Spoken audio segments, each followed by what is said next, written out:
பணம்தான் மிகப்பெரிய வெற்றியை பெற்றிருக்கின்றது. பணத்தை கொடுத்து தான் ஜெயலலிதா அவர்கள் ஓரளவிற்கு வெற்றி பெற முடிந்திருக்கின்றது. இருந்தாலும் கூட அதிக அளவிலே செலவழிப்பதற்கு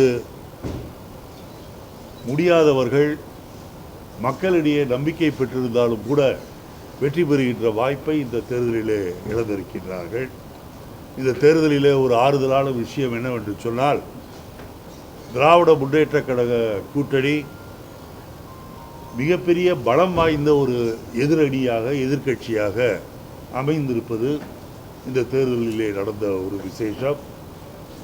சட்டசபையை பொறுத்தவரையில் காங்கிரஸ் கட்சி நாங்கள் இன்னும் அதிகமான வெற்றியை எதிர்பார்த்தோம். இருந்தாலும் கூட பணம் கோடிக்கணக்காக புரளும் போது இந்த வெற்றியையே நாங்கள் மிகப்பெரிய வெற்றியாக கருதுகின்றோம். எங்களுடைய வெற்றிக்கு உழைத்த கூட்டணி கட்சிகளான திராவிட முன்னேற்ற கழகம் மற்றும் முஸ்லீம் லீக் போன்ற கட்சிகளுக்கு எங்களுடைய நெஞ்சார்ந்த நன்றிகளை நாங்கள் தெரிவித்துக் கொள்கின்றோம். இந்த தேர்தலை பொறுத்தவரையில் காங்கிரஸ் கட்சி தமிழகத்தில் 3வது பெரிய அரசியல் கட்சி என்ற நிலையை நாங்கள் மக்களுடைய உதவியால் அடைந்திருக்கின்றோம். மக்களுடைய முழுமையான நம்பிக்கையை பெறுவதற்கு நாங்கள் கடுமையாக வர இருக்கின்ற காலங்களில் அவர்கள் பிரச்சனைகளில் எங்களை இணைத்துக் கொண்டு பாடுபடுவோம்.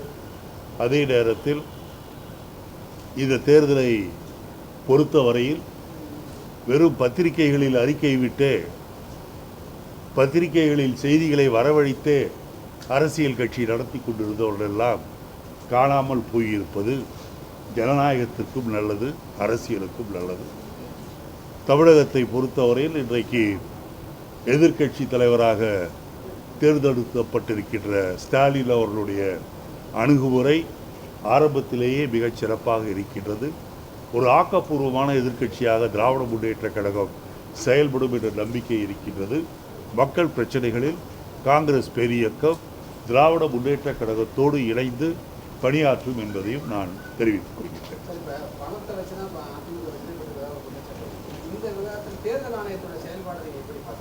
தேர்தல் ஆணையம் என்று ஒன்று இருந்ததா என்ற சந்தேகம் இப்போது எல்லோருக்கும் எழுந்திருக்கின்றது. நேற்று டாக்டர் கலைஞர் அவர்கள் கூறியது போல தேர்தல் ஆணையகம் என்பது தேர்தல் எதிர்ப்பு ஆணையமாக செயல்பட்டிருக்கின்றது. பாராளுமன்றத்தில் எப்படி நடந்து கொண்டார்களோ அதே போல்தான் இப்போதும் நடந்து கொண்டிருக்கின்றார்கள். ஆகவே முதலில் தேர்தல் ஆணையத்தின் மீது நடவடிக்கை எடுக்க வேண்டும். அது யார் எடுப்பார்கள் என்று எனக்கு தெரியவில்லை. ஒருவேளை மக்கள் போராட்டம் நடத்தினால்தான் தேர்தல் ஆணையம் மீது நடவடிக்கை எடுக்கப்படும் என்ற நிலை இருந்தால் அந்த போராட்டம் நடத்துவதற்கு காங்கிரஸ் தயங்காது என்பதை சொல்லிக்கொள்ள வேண்டும். அநேகமாக நாளைக்கு டெல்லியில் இருந்து முகுல் வாஸ்னிக் அவர்களும் ஷீலா தீக்ஷித் முன்னாள் டெல்லி முதலமைச்சர் அவர்களும் வர இருக்கின்றார்கள். அப்போது சட்டமன்ற காங்கிரஸ் கட்சி உறுப்பினர்களுடைய கூட்டம் நடைபெற இருக்கின்றது. அந்த கூட்டத்தில் அநேகமாக முறையாக தேர்ந்தெடுக்கப்படுவார்கள் என்று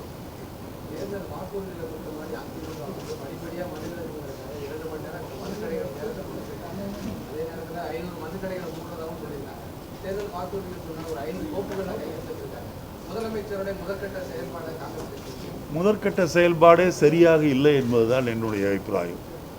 காலையிலே ஒரு 4 மணி நேரம் 10 மணிக்கு என்று இருந்ததை 12 மணி ஆக்கியிருக்காங்களா? அப்போ 10 மணி காலையில் நீங்கள் காலையில் 10 மணிக்கு பதிலாக 12 மணின்னு சொல்கிறத விட இரவு 10 மணிக்கு மூடுகின்ற கடையை 7 மணிக்கு மூடுவோம் என்று அறிவித்திருந்தால் நன்றாக இருந்திருக்கும். உண்மையாலுமே மதுவிலக்கிலே அக்கறை உள்ளவர்களாக இருக்கின்றார்கள் என்று எல்லோருக்கும் தெரிவதற்கு வாய்ப்பு இருக்கின்றது. ஆகவே காலையில் மூடியிருக்கின்றேன் என்பது வெறும் கண்துடைப்பாகத்தான் நான் கருதுகின்றேன். இன்னொன்று, ஜெயலலிதா அவர்கள் ஸ்டாலின் அவர்களுக்கு வாழ்த்து தந்திருப்பது ஆச்சரியத்தை தந்திருக்கின்றது. ஒருவேளை மனம் மாறி இருக்கின்றாரா என்று நினைக்கின்றேன். அப்படி ஒரு மனம் மாறி இருந்து கடைசியாக இந்த நேரத்திலாவது நாம் மக்களுக்கு நல்லது செய்யலாம் என்று ஒரு எண்ணம் ஜெயலலிதாவுக்கு வந்திருந்தால் நான் அவரை பாராட்ட கடமைப்பட்டிருக்கின்றேன்.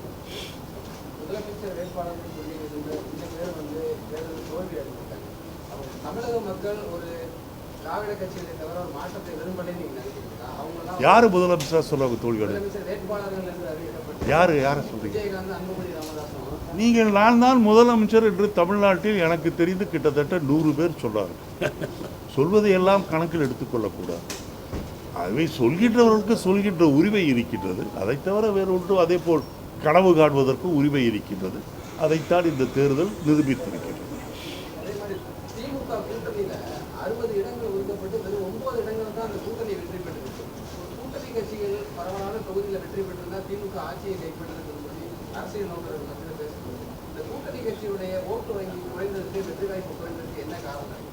இல்லை, வெற்றி வாய்ப்பு குறைந்திருப்பதற்கு ஒரே காரணம் அதிமுக பணத்தால் விளையாடிவிட்டது. சில இடங்களிலே 250 ரூபாய், சில இடங்களிலே 500 ரூபாய்.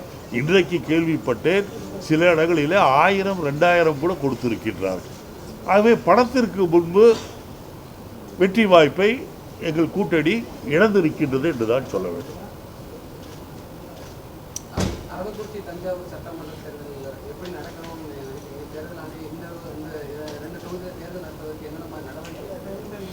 தேர்தல் உடனடியாக நடத்த வேண்டும் என்று கவர்னர் அவர்கள் கூட சொல்லி இருக்கின்றார். அதிசயமாக கவர்னர் அவர்கள் வாய் திறந்து பேசி இருக்கின்றார்.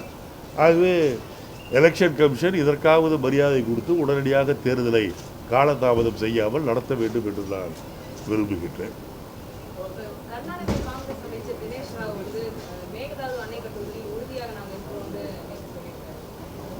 கர்நாடக அமைச்சர் என்றே நீங்கள் சொல்லிவிட்டீர்கள். அவர் வேற என்ன சொல்ல முடியும்?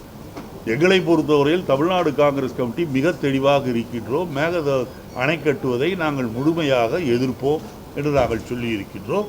அதற்காக போராடவும் தயங்க மாட்டோம். அந்த அமைச்சர் அப்படி சொல்லி இருப்பது தவறு. அவருடைய சொந்த கருத்தாக இருக்கலாம், அது காங்கிரஸின் கருத்தல்ல.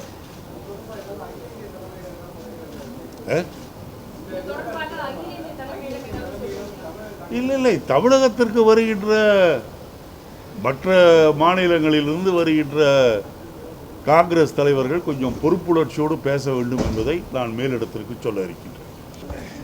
பாரதிய ஜனதா கட்சியினுடைய 2 ஆண்டு ஆட்சி காலம் என்பது இட்ஸ் a mere waste. ஏனென்றால் இந்த 2 ஆண்டுகளில் எந்த விதமான உருப்படியான காரியங்களை மோடி அவர்கள் செய்யவில்லை. வெளிநாட்டில் இருக்கின்ற கருப்பு பணத்தை கொண்டு வந்து ஒவ்வொருத்தருடைய அக்கௌண்ட்டிலும் லட்சக்கணக்கில் போடுவேன் என்று சொன்னால் அதை போடவில்லை.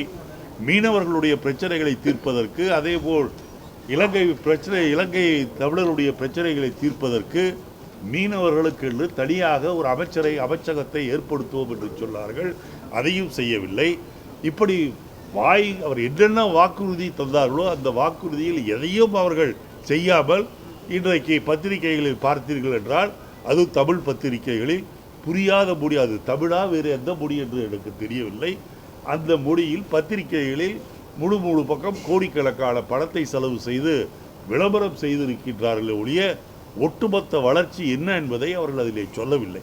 அது மட்டுமல்ல, பிரதமரை பொறுத்தவரையில் இந்த 2 ஆண்டு காலம் அவர் வெளிநாடுகளில் இருந்தது தான் அதிகமே தவிர இந்தியாவில் இருந்த நாட்கள் மிகவும் குறைவு. அந்த இருந்த நாட்களிலும் வாய் திறந்தது என்று சொன்னால் ஒரு 4-5 தடவை தான் இந்த 2 வருடத்தில் அவர் பேசி இருக்கின்றார். பேசாத பிரதமராக இருந்த மன்மோகன் சிங் கூட ஒரு செயல் வீரராக இருந்திருக்கின்றார். ஆனால் இவர் பேசவும் இல்லை என்பதோடு மட்டுமல்ல, எந்த விதமான செயல்பாடும் கிடையாது. பேசியது கூட ஏதாவது ஆக்கப்பூர்வமாக எங்கேயாவது பேசியிருக்கிறாரா என்றால் கிடையாது. ஏதோ மக்கள் முன்னாடி பொதுக்கூட்டங்களிலே டிராமாவில் நடிப்பது போல, நாடகத்தில் நடிப்பது போல பேசிவிட்டு சென்று விட்டாரே ஒழிய உருப்படியாக செய்யாத ஒரே பிரதமர் மோடி அவர்கள் தான்.